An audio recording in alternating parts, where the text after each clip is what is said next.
des profondeurs, confrontés régulièrement à un effectif pléthorique d'élèves et d'étudiants, un matériel didactique insuffisant et un traitement salarial disproportionné à la hauteur des sacrifices qu'ils consentent jour et nuit pour encadrer nos filles et fils.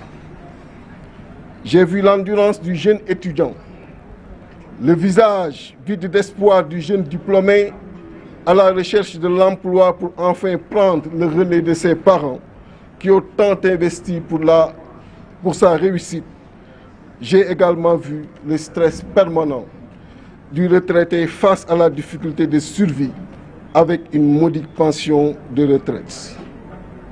J'ai vu de mes propres yeux des habitants de Kédougou, Sabadola, Diogo, Darou, Mako, Matam, Falémé, etc., privés du minimum social, les plongeant dans une pauvreté aussi extrême et provoquée par un système de gouvernance peu soucieux de l'équité territoriale, alors qu'ils sont partout où ils sont pourtant très riches au sous-sol. Nous avons, entre autres, de l'or, du zircon, du phosphate, du sable, du calcaire. Nous avons la mer et le soleil, le vent, mais aucune de ces richesses ne nous profite correctement.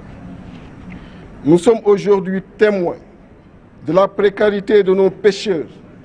Ils sont 600 000 à être privés de leur activité, de revenus, parce que les seules ressources dont ils disposent ont été vendues par l'État du Sénégal à des étrangers via un système d'octroi de licences de pêche, pillant toutes nos ressources halieutiques et faisant que nous avons plus d'étrangers dans nos eaux que de pêcheurs locaux originaires de Gendar, de Kayar, de Mbour ou de Kafountine. J'ai été au contact des Sénégalais de la diaspora et j'ai vu les difficultés auxquelles ils sont confrontés, notamment le renouvellement de leur titre de séjour, l'obtention de papiers administratifs, leur régularisation et surtout le respect qu'ils méritent en territoire étranger. Nous avons tous assisté avec désarroi au scénario triste du phénomène Barça-Wala-Barsaq qui malheureusement se poursuit avec de valeureux jeunes qui perdent la vie, soit en mer ou dans le désert du Sahara à la recherche de l'Eldorado, loin de chez eux. Le sentiment d'insécurité est ambiant. La tension sociale a son comble avec le pouvoir d'achat des ménages qui de plus en plus est faible et frêle.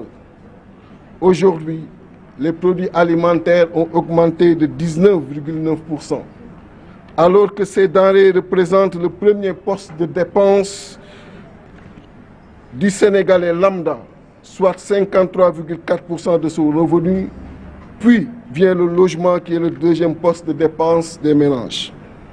Ces alarmantes statistiques dont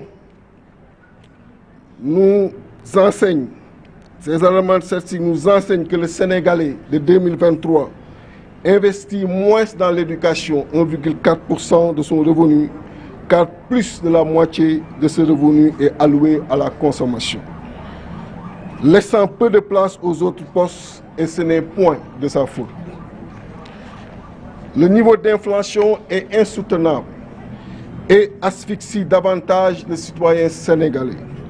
Le taux d'inflation moyen annuel est ressorti à 9,7% au Sénégal en 2022, alors qu'il est estimé à 7,5% dans la zone UEMOA, pendant que la norme communautaire est fixée à 3%.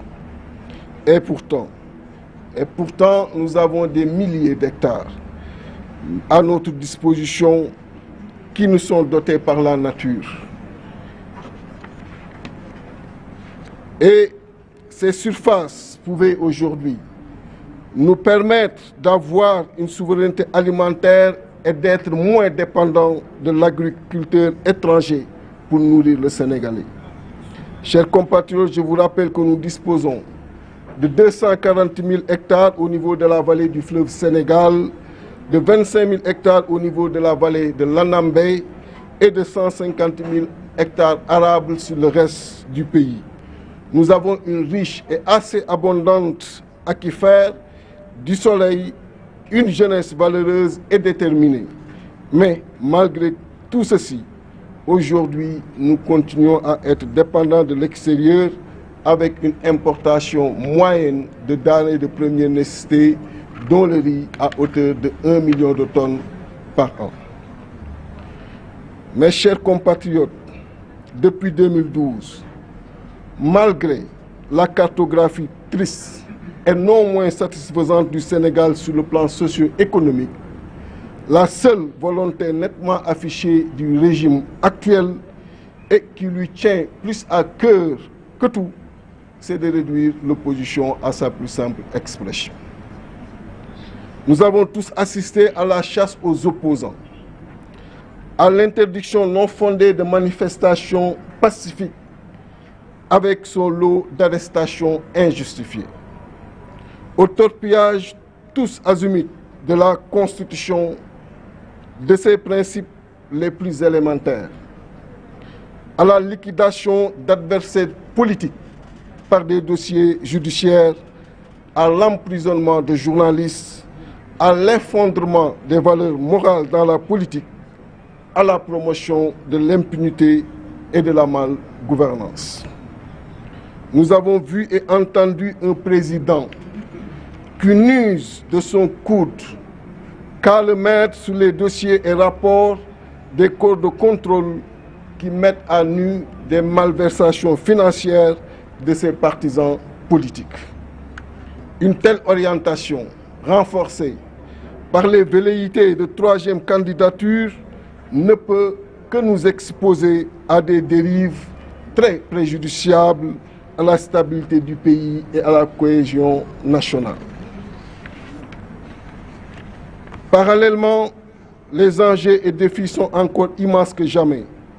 Le Sénégal s'apprête à entrer dans une nouvelle ère.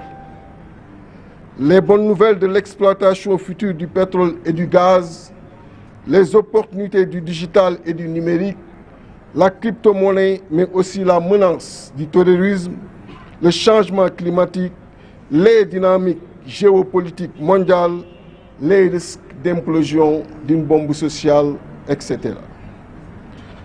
Face à ces profondes mutations, il requiert une mobilisation de tous pour faire face aux chocs exogènes et en même temps tirer large avantage de nos opportunités, atouts et potentiels.